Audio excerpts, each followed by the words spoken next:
So, what university do we need?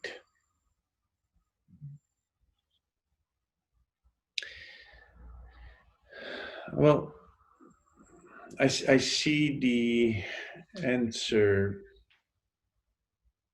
at maybe two levels. One is a university that allows students and faculty to stay in contact with what's happening in the world. The university used to be, and it's not anymore in many cases, used to be at the cutting edge of a domain.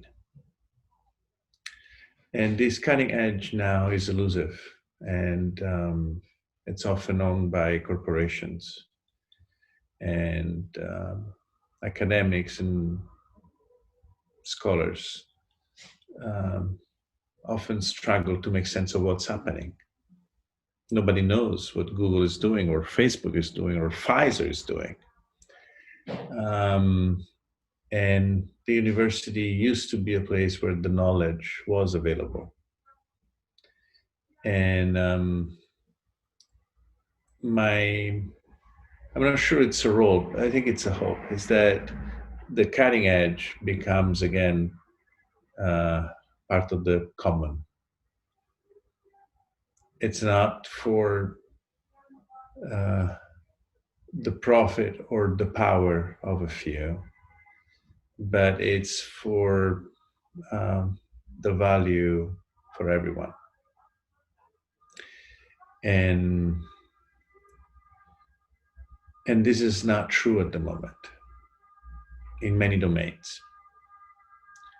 And so I see the academic world not representing the cutting edge, but representing the past,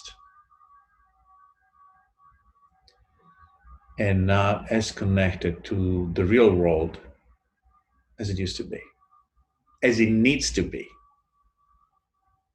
This is not just a nice thing to have.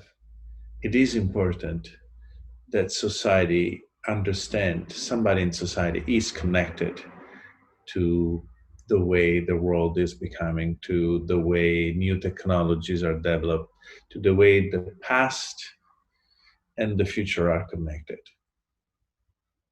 Um,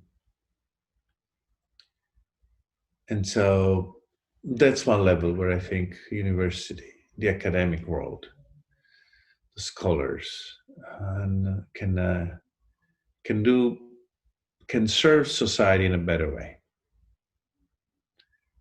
in a way that I think is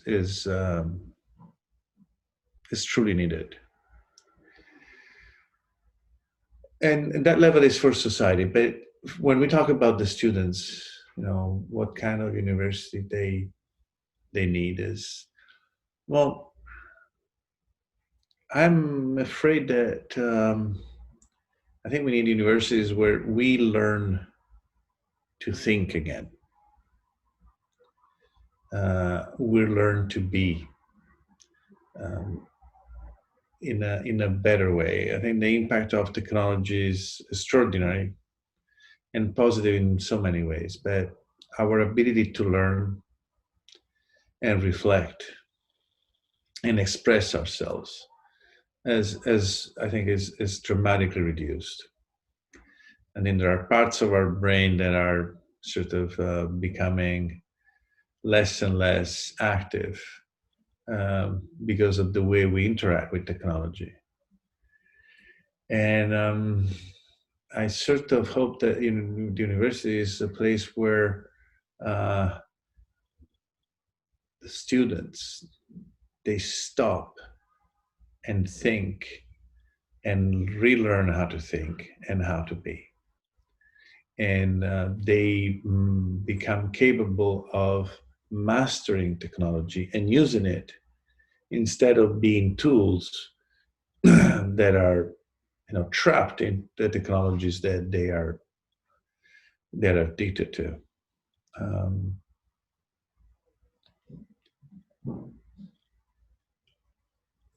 there is so much emphasis on on the notion of knowledge that I think is very, I don't know, almost primitive. We just think that knowledge is stuff that we put in our brain, and it's all those concepts, and we need those concepts, and we need to understand them and study them and own them. But a lot of information is available all over the internet, all over uh, uh, the different domains that we can explore and gather information and use it.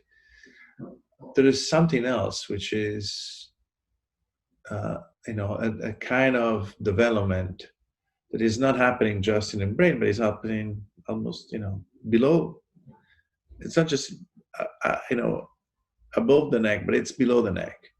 It's the way we are, the way we use the knowledge, the way we develop our capacity. And I think that part of our development is essential. And I do not know if we have the luxury uh, to keep those two aspects of our development separated, so that we get all our knowledge, all our data by age 22, and then life will teach us lessons. Um, I think that's dangerous. I think that's not wise. I think this is why we're not as wise as we need to be to face, the troubles that uh, we are creating, not just to our planet, but to our society, to ourselves, to our communities. And so I hope I see an opportunity, a possibility for the university to become a place where this development, which is more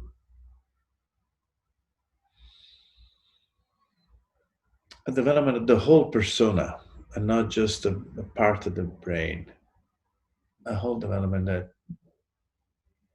becomes the objective and becomes the outcome of this work. I see an, an unreasonable effort to upload huge amounts of data into people's brain, and that's great. I don't think that's wrong, but I think it's not what all that is needed. I think we need to uh, upgrade our capacity to understand and reflect and learn and express ourselves. We know much more about the brain today and how we learn than before, and we're not using that this new learning. We are not using what we know about the fact that learning is a social process, that we learn through practice and not just through theory, that we learn um, by reflecting on our experience, not just on other people's experience. That part of the learning is the writing and not, or the drawing and not just the repeating. I mean, we all know all these things now. We know these things. We're just not using them because I think the academia is not at the cutting edge of what it should be doing. It's often a monument to the past, and there's nothing wrong with that. There's nothing wrong with that, but it's not enough. It's not enough.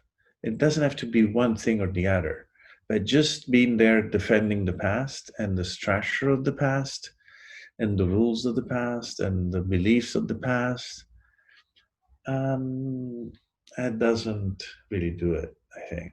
And I think we need to be loyal to, our masters, our ancestors. We need to be loyal to the great authors, the great theories, and we need to be loyal to the future. And we need to be loyal to what will be. We need to be, great ancestors for others, and not just celebrate the past.